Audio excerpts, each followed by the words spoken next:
তাহলে কি সংসারের প্রতি একটা দায়িত্ব আসে।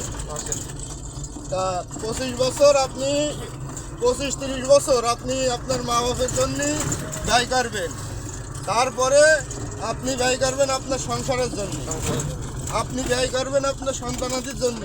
এর ভিতরে আপনার জীবনে অনেক কিছু ঘটে যাবে। আর আপনি সবার সামনে কিন্তু কাঁদতে পারবেন না, আপনি আপনার হাসি মুখ দিয়েই থাকতে হবে। ঠিক আছে, আপনার হাসি মুখ নিয়ে সব সময় থাকতে হবে। আপনার যদি আপনি অসালো অক্ষম হয়ে যান, তারপরেও আপনার হাসি মুখ নিয়েই থাকতে হবে, কেননা আপনার কষ্টটা কেউ দেখতে যাবে না। ঠিক আছে, আপনি যেটা বলেন সব ঠিক আছে, কিন্তু পুরুষ মানুষ কোনোদিন ঠকি না, এইটা বাস্তবতা মেনে নিতে হবে আপনার। কারণ এই যে আমি কর্ম করছি, কিসের জন্য করছি? নিশ্চয়ই আমার একটা ভবিষ্যৎ আছে। আমি আল্লাহর ডাকে সাড়া দিচ্ছি না, কিন্তু আমার সংসারের ডাকে আমার সাড়া দিতে হচ্ছে না। তাহলে আমি কি করে সুখী কি করে? একটা বাস্তবতা করে আমি আল্লাহর ডাকে সাড়া দিচ্ছি না, 5 ওয়াক্ত 1 ওয়াক্ত নামাজে পড়ছি না, অথচ আমি দেখেন সংসারের তাড়নায়, অভাবের তাড়নায় গাড়ি চালাই খাচ্ছি। আপনি অভাবের তাড়নায় ব্যাংক ব্যালেন্স করার আশায়, যে কোনো আশায় আপনি কর্ম করে খাচ্ছেন, কিন্তু মূল লক্ষ্য কি আপনার?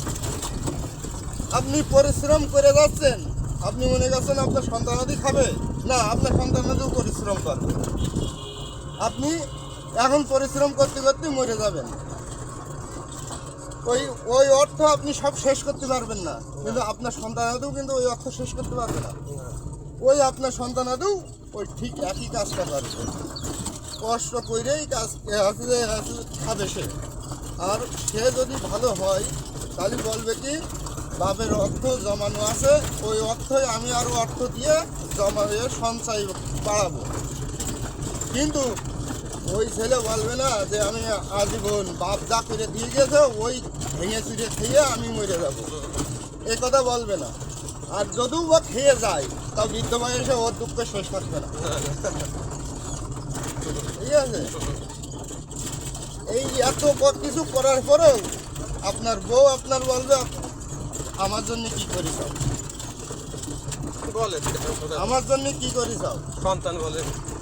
বেটা বাপ বলবেন যে আব্বা তুমি এত গরিব হইলে কেন, তুমি বড় লোক হতে পারো নি, ওই অমুকটা বড় লোক, কিন্তু জানে না তো, ছেলে জানে না আমি কিসের জন্য গরিব।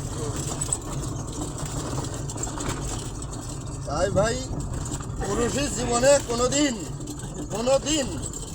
সুখ নেই, আবার হাসিও নেই। আর যে পুরুষ বলে আমার জীবনে হাসি, আর মেন কথা কি জানেন, এইখানে আমাকে দুনিয়ায় রসুল সাল্লাল্লাহু আলাইহি সাল্লাম ভবিষ্যৎবাণী যেটা করে গিয়েছে সেটাই হবে। বলিস না, রসুল সাল্লাল্লাহু আলাইহি সাল্লাম মারা যাওয়ার পরে দুনিয়ার বুকিতে জিবরাইল আলাইহিস সালাম 10 বার আসবেন এই দুনিয়ায়, এই দুনিয়ার বুকে 10 বার আসবেন, তার বেশি আসবেন না। এই 10 বারের 10টা জিনিস উঠায় নিয়ে চলে যাবে, 10টা জিনিস উঠায় নিয়ে চলে যাবে। মানুষের বিবেক, মনুষ্যত্ববোধ, ভালোবাসা, আন্তরিকতা, এইটা উঠায় নিয়ে যাবে প্রথমেই। গিয়েছ না, এখন উঠায় নিয়ে গিয়েছ, এখনো আছে। আরে বাইরে বলছে একটা গাভী, একটা গরু, আল্লাহ বলেছে যে 100% ভালোবাসা একটা মানুষের জন্য, তার সৃষ্টির জন্য আছে আল্লাহর কাছে, 100% ভালোবাসা আছে। শুনবেন তো, বলছে যে 100% ভালোবাসা আছে। আল্লাহ বলছে যে আমার সৃষ্টির প্রতি আমার 100% ভালোবাসা আছে। তার মধ্যে আমি আপনার 1% ভালোবাসা দিলাম মানুষই, সেই 1% ভালোবাসা মানুষের দেবে। তাই তার সন্তানাদির জন্য মানুষ ক্ষমা করে অবশ্যই।